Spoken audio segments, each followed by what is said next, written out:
Okay, so we begin today. Um, there's a little delay.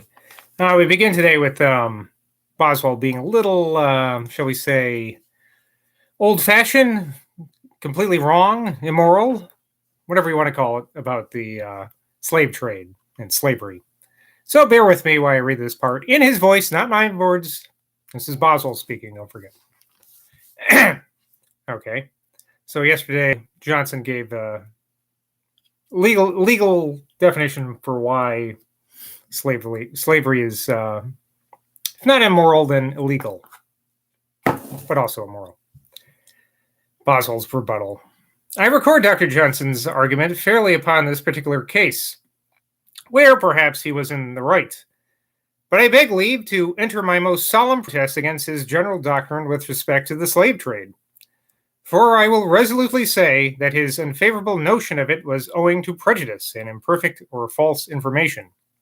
The wild and dangerous attempt which has for some time been persisted in to obtain an act of our legislator to abolish so very important and necessary branch of commercial interest must have been crushed at once, and not the insignificance of the zealous who vainly took the lead in it, made the vast body of planters, merchants, and others whose immense properties are involved in that trade reasonably enough suppose that there could be no danger. That was a lot of words saying nothing. The encouragement which the attempt has received excites my wonder and indignation, and though some men of superior abilities have supported it, whether from a love of temporary popularity when prosperous, or a love of general mischief when desperate, my opinion is unshaken. To abolish a status, which in all ages God has sanctioned, and man has continued, would not only be robbery to an innumerable class of our fellow subjects, but it would be extreme cruelty to the African savages, a portion of whom it saves from massacre or intolerable bondage in their own country, and introduce into a much happier state of life, especially now when their passage to the West Indies and their treatment there is humanely regulated. To abolish that trade would be to shut the gates of mercy on mankind, to quote Gray's elegy. Whatever may have passed elsewhere concerning it, the inteminis fugit honoribus nec sumit aut ponit securis arbitrio popularis ore. Virtue which cannot know the disgrace of rejection shines bright with honors that have no stain on them, nor resigns the rocks at the shifting breath of the people's pleasure, to quote from Horace's Odes. I have read, conversed, and thought much upon this subject, and would recommend to all who are capable of conviction an excellent tract by my learned and ingenious friend John Ranby, Esquire, entitled Doubts on the Abolition of the Slave Trade. To Mr. Ranby's doubts, I will apply Lord Chancellor Hardwicke's expression in praise of a Scotch law book called Durleton's Doubts. His doubts, said his lordship, are better than most people's certainties. When I said now to Johnson that I was afraid I kept him too late up. Oh, okay. We're done with Boswell embarrassing himself by supporting frickin' slavery like an asshole. When I said now to Johnson that I was afraid I kept him too late up. No, sir, said he. I don't care, though. I sit all night with you. This was an animated speech from a man in his 69th year. Had I been as attentive now to displease him as I ought to have been, I know not but this vigil might have been fulfilled. But I unluckily entered upon the controversy concerning the right of Great Britain to tax America. Yeah, why would he bring that up and attempted to argue in favor of our fellow subjects on the other side of the Atlantic. Interesting here, Atlantic is spelled Atlantic, like a tick. I insisted that America might be a very well governed and made to yield sufficient revenue by the means of influence, as exemplified in Ireland, while the people might be pleased with the imagination of their participating of the British Constitution by having a body of representatives, without whose consent money could not be exacted from them. Johnson could not bear by my thus opposing his avowed opinion, which he had exerted himself with an extreme degree of heat to enforce, and the violent agitation into which he was thrown while answering, or rather reprimanding me, alarmed me so that I heartily repented on my having unthinkingly introduced the subject. At probably midnight is when he did it. I myself, however, grew warm, and the change was great from the calm state of philosophical discussion in which we had a little before been pleasingly employed. I talked of the corruption of the British Parliament, in which I alleged that my question, however reasonable or unjust, might be carried by a venal majority. And I spoke with high admiration of the Roman Senate, as if composed of men sincerely desirous to resolve what they should think best for their country. My friend would allow no such character to the Roman Senate, and he maintained that the British Parliament was not corrupt, and that there was no occasion to corrupt its members, asserting that there was hardly ever any question of great importance before Parliament, any question in which a man might not very well vote either upon one side or the other. He said there had been none in his time except that respecting America. We were fatigued by the contest, which was produced by my want of caution, and he was not then in the humor to slide into easy and cheerful talk. It therefore so happened that we were, after an hour or two, very willing to separate and go to bed. Separately, I'm assuming. On Wednesday, September 24th, I went into Dr. Johnson's room before he got up, and finding that I was just watching him sleep now, and finding that the storm of the preceding night was quite laid, I sat down upon his bedside, and he talked with as much readiness and good humor as ever. He recommended to me to plant a considerable part of a large Moorish farm which I had purchased, and he made several calculations of the expense and profit, for he delighted in exercising his mind on the science of numbers. He pressed upon me the importance of planting at the first in a very sufficient manner, quoting the saying, "In bello non licet bis errare." In war, it is not permitted to make a mistake twice. And adding, "This is equally true in planting."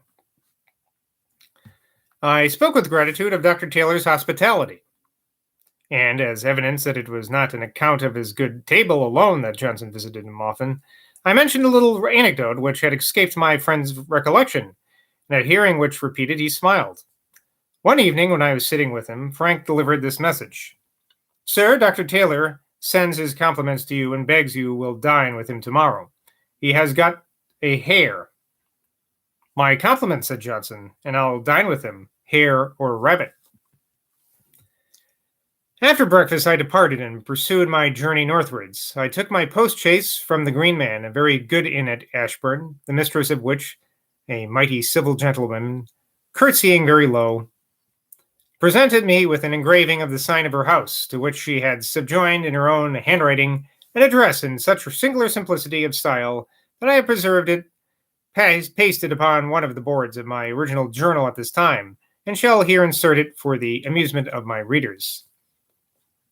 M. Killingly's duty waits upon Mr. Boswell, is exceedingly obliged to him for this favor. Whenever he comes this way, hopes for a continuance of the same. Would Mr. Boswell name the house to his extensive acquaintance, it would be a singular favor conferred on one who has it not in her power to make any other return but her most grateful thanks and sincerest prayers for his happiness in time and in blessed eternity. Tuesday morn. Well, that's fancy. From this meeting at Ashburn, I derived a considerable accession to my Johnsonian store. I communicated my original journal to Sir William Forbes, in whom I have always placed deserved confidence, and what he wrote to me concerning it is so much to my credit as the biographer of Johnson that my readers will, I hope, grant me their indulgence for here inserting it.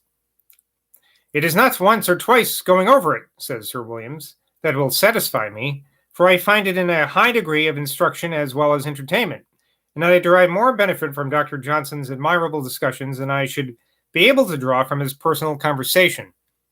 for I suppose there is not a man in the world to whom he discloses his sentiments so freely as to yourself. I cannot omit a curious circumstance which occurred at Edisner Inn, close by Chatsworth, to survey the magnificence at which I had gone a considerable way out of my road to Scotland. The inn was then kept by a very jolly landlord, whose name, I think, was Malton. He happened to mention that the celebrated Dr. Johnson had been in his house. I inquired who this Dr. Johnson was, that I might hear mine host's notion of him. Sir, said he, Johnson the great writer. Oddity, as they call him. He's the greatest writer in England. He writes for the ministry. He has a correspondence abroad and lets them know what's going on. My friend, who had a thorough dependence upon the authenticity of my relation without any embellishment, as falsehood or fiction is too gently called, laughed a great deal at this representation of himself.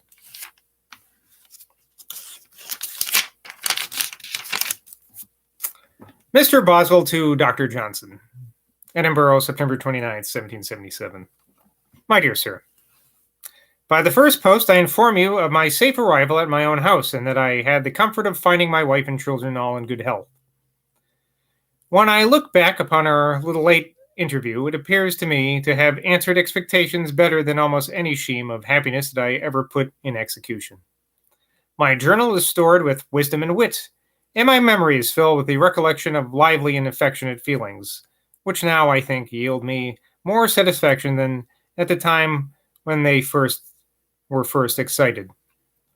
I have experienced this upon other occasions. I shall be obliged to you if you will explain it to me, for it seems wonderful that pleasure should be more vivid at a distance than when near. I wish you may find yourself in the humor to do me this favor, but I flatter myself with no strong hope of it. For I have observed that unless upon very serious occasions, your letters to me are not answers to those which I write.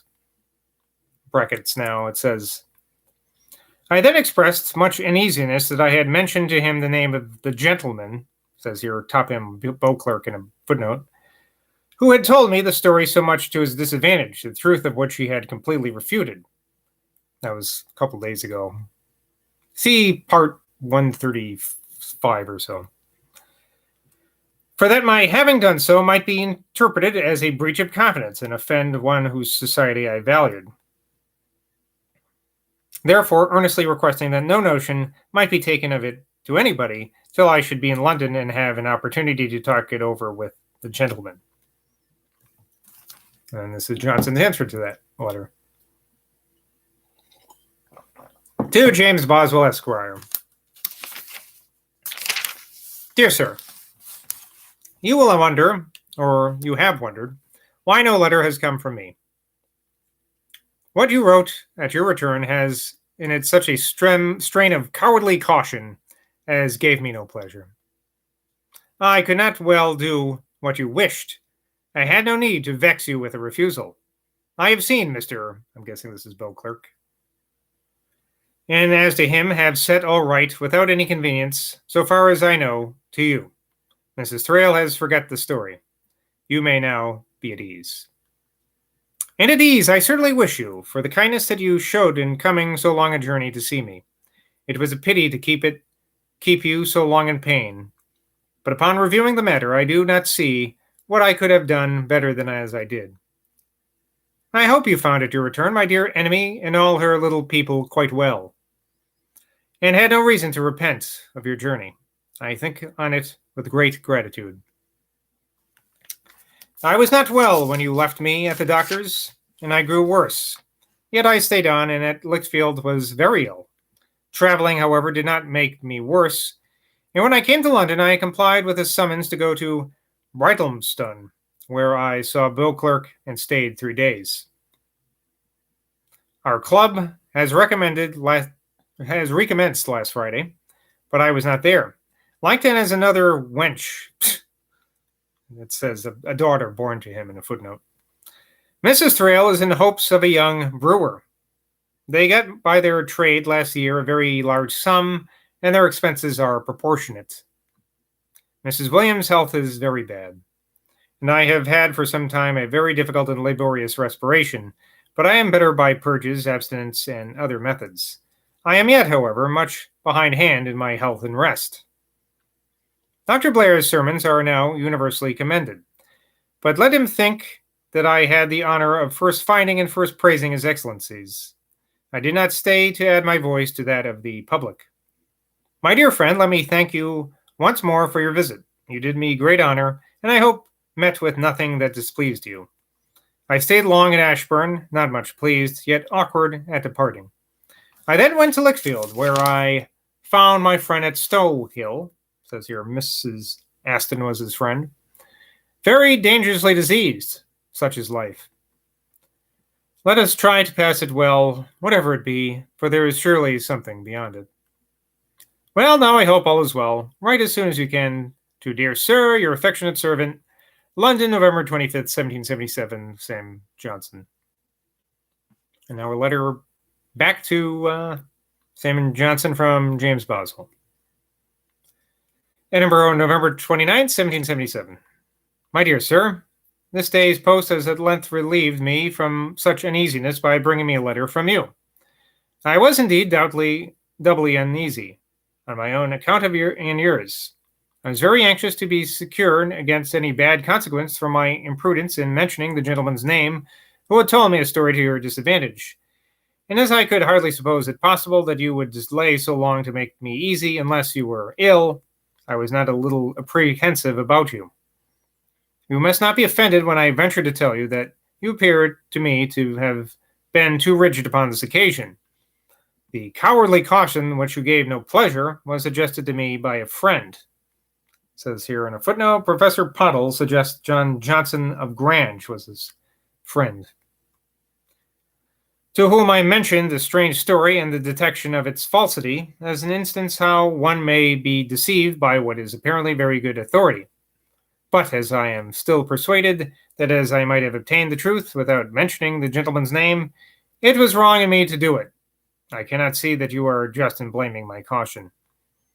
But if you were ever so just in your disproportion, might you not have dealt more tenderly with me? I went to Owenleck about the middle of October and passed some time with my father very comfortably. I am engaged in a criminal prosecution against a country schoolmaster for indecent behavior to his female scholars. There is no statute against such abominable conduct, but it is punishable at common law. I shall be obliged to you for your assistance in this extraordinary trial. I ever am, my dear sir, your faithful humble servant, James Boswell. All right, let's read this last part. All right, back to the Negro problem. Negro cause.